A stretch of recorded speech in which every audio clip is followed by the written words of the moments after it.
Imagine walking out of your house in the absolute dead of summer. Oh, the worst. Right. The sun is just blazing, the humidity is oppressive, and it's physically miserable. Yeah, you just step outside and hit a wall of heat. Exactly.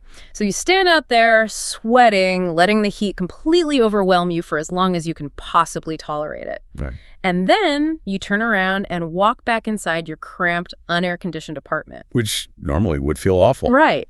But suddenly, by sheer physical contrast, that tiny room feels like this luxurious, shaded oasis. I mean, that sounds exactly like a biohack from some modern Silicon Valley wellness guru, right? It really does. Like the kind of extreme contrast therapy you see all over social media. Exactly. But here's the thing, that specific psychological framework wasn't invented on a health blog last week. No, it definitely wasn't. It was actually written down centuries ago by a Chinese scholar who was just trying to figure out how to survive the overwhelming pressures of his own era. And that is exactly where we are going today. Yes, we are. So for you listening right now, whether you are, commuting or bracing yourself for another endless meeting. Or just trying to catch your breath in a culture that demands constant productivity. Exactly. We are taking a massive step back.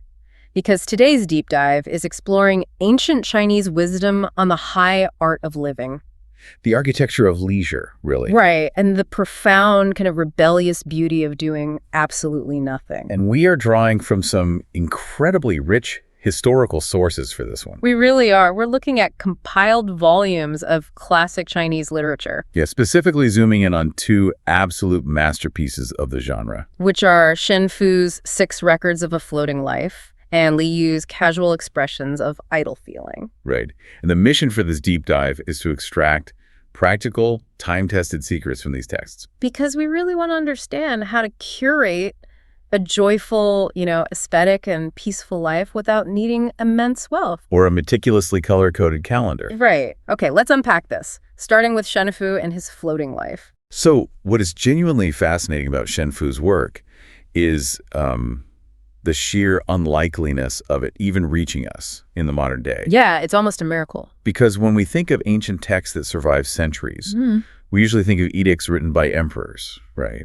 Or memoirs of wealthy generals. People with power. Exactly. But Shen Fu was none of those things. Yeah. He was just an ordinary, profoundly impoverished scholar. Just a regular guy struggling to get by. Yeah, he lived a life of continuous financial struggle during the Qing dynasty. He worked as a government clerk, sometimes even selling paintings on the street just to scrape by. Wow. And he wrote this text as an intimate personal memoir. It was a way to process his own grief and joy, entirely devoid of any ambition for literary fame. Which makes its survival feel like a total historical accident. I mean, the manuscript wasn't preserved in some grand imperial library. Not at all. It was miraculously discovered in 1874 by a man named Yang Yinshuan. And he quite literally found it lying on a freezing cold street stall in Suzhou. Just sitting there in the cold. Yeah. It was just a discarded, neglected pile of papers waiting to be used for scrap. And even when he rescued it, the manuscript was incomplete. Right. It was missing its final 2 volumes. Exactly, leaving it as this tantalizing, fragmented masterpiece. And, that fragmentation is what actually led to one of the most elaborate literary scandals in history. Yeah, this part is wild. It really is. Yeah. Because the 4 surviving chapters were so deeply resonant, readers just fell completely in love with Shen Fu and his wife Yun Yang. They were obsessed. Right, they developed this desperate, almost feverish hunger among the literary public for the rest of the story. They needed to know how it ended. Yeah. So fast forward several decades to 1935, and miraculously, a complete version suddenly appeared on the market. How convenient. Brought to you by a publisher named Wang Wenru. A miraculous second discovery that just neatly ties up all the loose ends. I mean, it's almost too good to be true. Which is exactly what researchers quickly realized. People wanted to believe it, but literary scholars started noticing some highly suspicious details in the text. It wasn't just the tone, right? They had hard evidence. Exactly. Entire sections of the newly discovered 5th chapter were lifted almost word for word from an older, obscure travelogue. Oh, wow. Yeah, a travelogue about a journey to the Ryukyu Islands. And then they looked at the 6th chapter and found it was heavily plagiarized from diaries of other more famous scholars. So it was basically a complete Frankenstein operation. Precisely. And decades later, the definitive truth finally came out. The last 2 chapters were an utter forgery. Yep. A writer named Huang Chuxiang had been quietly hired by the publisher to fake the ending. And he did it for what, 200 silver dollars? Exactly, $200 silver. That is such a vivid illustration of supply and demand. For 200 silver dollars, a writer fabricates the ending of a cultural treasure just because the public couldn't bear to let the story end. It really speaks to how intoxicating Shen Fu's actual writing was. People were desperate to spend more time inside his mind. And when you read the real chapters, you totally understand why. Shen Fu and his wife, Yunyang, who, by the way, the renowned scholar Lin Yutang once called the most lovable woman in Chinese literature. Such a high compliment. Right. Well, they were absolute masters of romanticizing their circumstances. They had virtually nothing in terms of material wealth. Nothing at all. But they possessed a billionaire's mindset when it came to aesthetics. They possessed a relentless ability to elevate the mundane into the miraculous.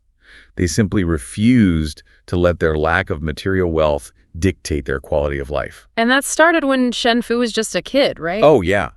There is this incredible anecdote from his childhood that perfectly captures the mechanics of this mindset.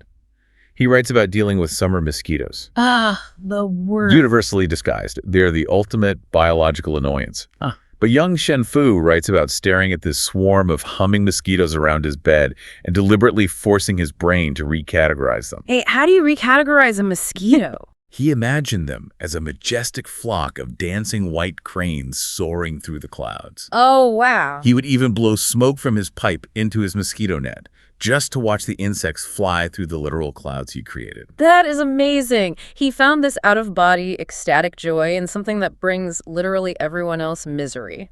It is a brilliant example of cognitive reframing. He is overriding his brain's default setting of annoyance by actively applying an aesthetic filter. And as he grew older, he and Yunyang applied that exact same creative alchemy to their very real adult financial struggles. Right. Like, there is a story in the text about a time during the spring when the yellow canola flowers were in full bloom.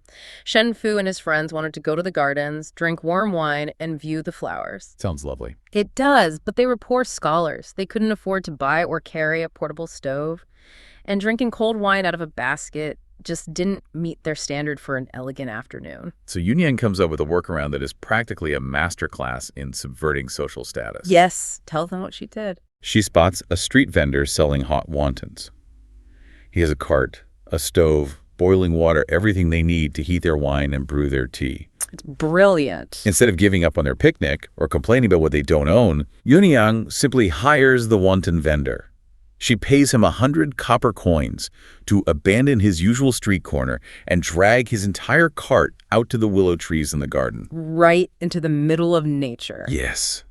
And they use his pots to brew their tea and warm their wine right there. And what makes that scene so powerful is a social contrast.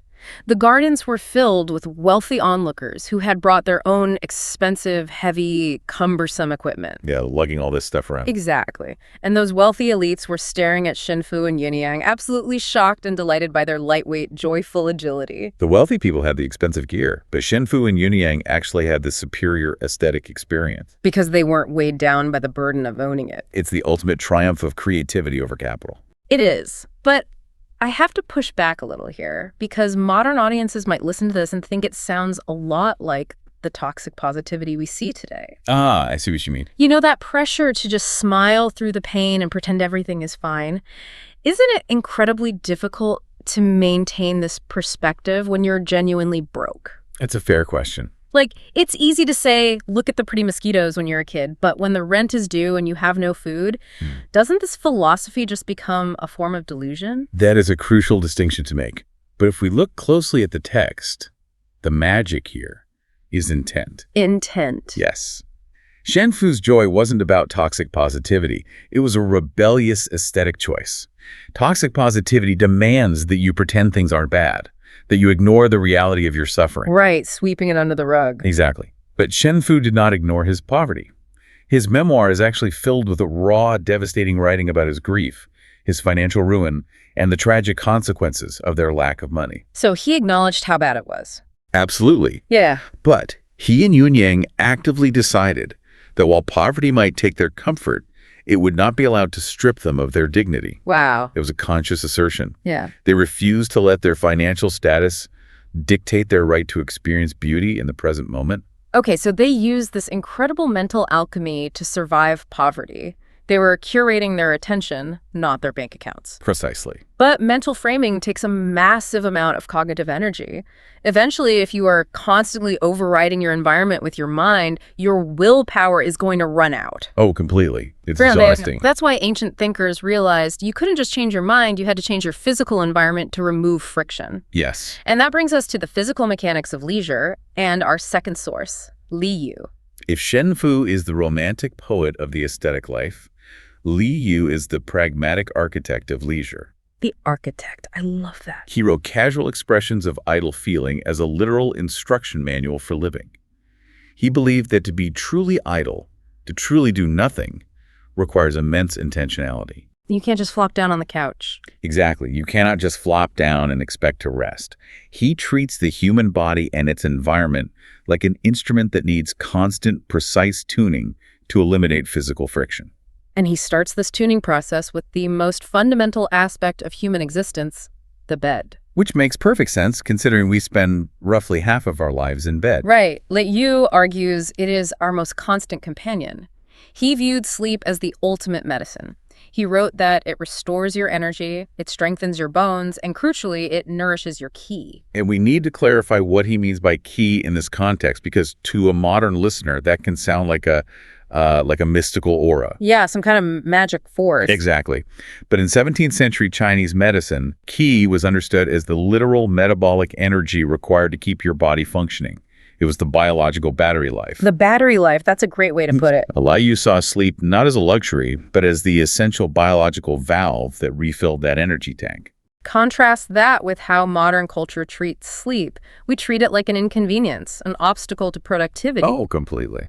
We brag about functioning on 4 hours of sleep like it's a badge of honor. Li Yu would look at a modern professional boasting about their sleep deprivation and think they were actively destroying their own metabolic foundation. He would consider it a form of self-sabotage. He argued that you should put as much thought, investment, and design into the comfort of your sleeping space as you do your waking life. That makes so much sense. But his philosophy of physical mechanics extends far beyond the bed. He also deeply analyzed the art of sitting.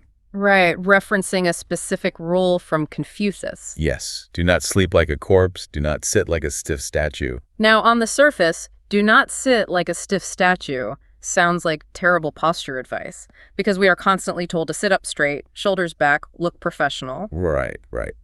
But Li Yu's interpretation digs into the neuroscience of relaxation long before neuroscience even existed. Here's where it gets really interesting. He argues that your home should never be a place of rigid performative posture. He says if you sit in your own house like a mud idol or a wood carving, you aren't truly resting. You're just posing. Exactly. And the underlying mechanism here is about nervous system regulation. If you are constantly holding yourself stiffly to appear proper, even private, your brain never receives the chemical signal that you are safe from societal judgment. Because holding that performative tension requires constant subconscious vigilance. Yes. It means your body is still at work.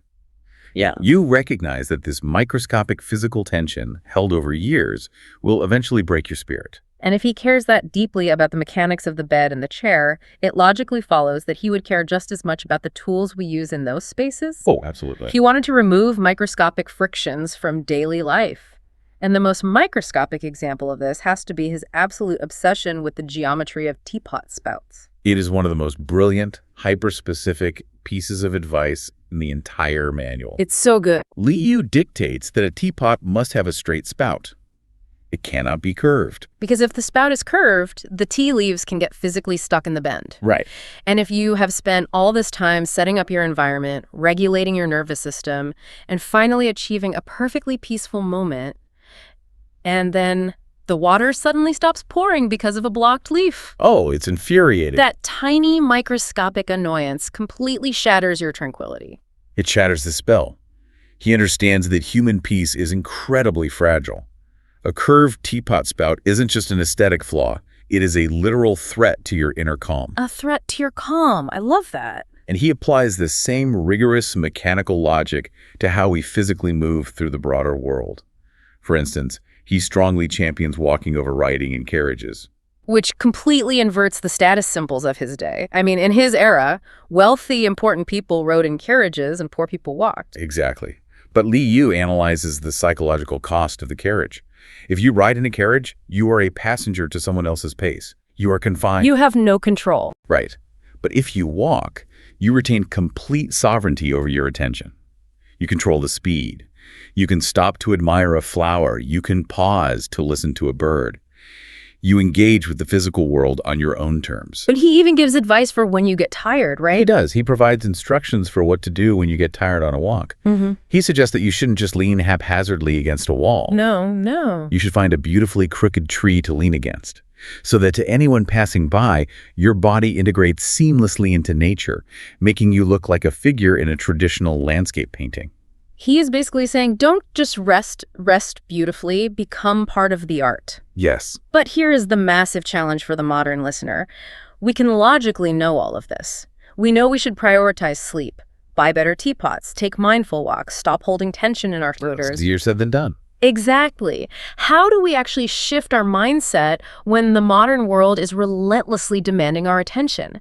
When everything feels overwhelming, how do we find that Li Yu level of chill? That is the ultimate question.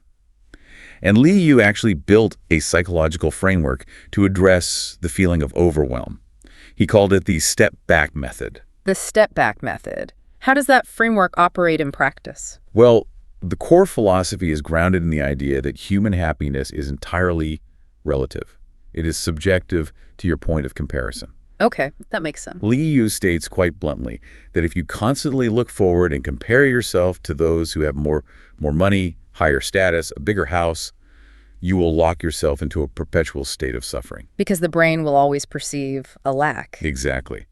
But if you intentionally step back and compare yourself to those who have less, you instantly recalibrate your baseline and find joy. It's the ultimate antidote to that keeping up with the Joneses mentality that drives so much of modern burnout. Absolutely. But knowing Li Yu, he didn't just mean this as a passive mental exercise. He applied it physically, didn't he? He did. And this brings us right back to the scenario we discussed at the very beginning of this deep dive. The contrast hack. Yes.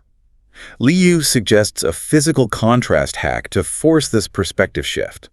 Let's say it's the middle of summer, and you are miserable, complaining that your house is small, cramped, and boiling hot. Right. Li Yu says, go outside. Go stand directly in the blazing, oppressive sun for an extended period. Let yourself truly feel the unbearable heat on your skin. Really experience the suffering. Exactly. Then walk back into your small hothouse. Suddenly, by contrast, that cramped room will feel like a refreshing, shaded paradise. It is brilliant because it bypasses the logical brain entirely. It's modern contrast therapy applied to your entire psychological worldview. And he recommends the same protocol for the winter, too. Stand outside in the freezing snow until your bones physically ache. Yes, so that when you step back inside, your drafty, poorly insulated room feels like a warm, luxurious sanctuary. It is a mechanism to force gratitude directly into your nervous system. You aren't just sitting in a chair trying to intellectually convince yourself that you are lucky. No, you are feeling the relief of your shelter on a cellular level. That's profound. It is. And this deep physical awareness of the environment connects to another profound observation Li Yu makes about the natural world. He writes extensively about a specific plant called the crepe myrtle tree. Often referred to as the ticklish tree. Yes, the crepe myrtle is biologically unique because if you lightly scratch its trunk with your fingernail, the leaves at the very top of the tree will actually shake and tremble in response. That's amazing. Li Yu observes this and argues that it proves something fundamental about biology. Plants feel sensation. They feel a form of pain or reaction, just like humans and animals do. Wow. He uses this botanical observation to advocate for a deep, empathetic connection to the natural world.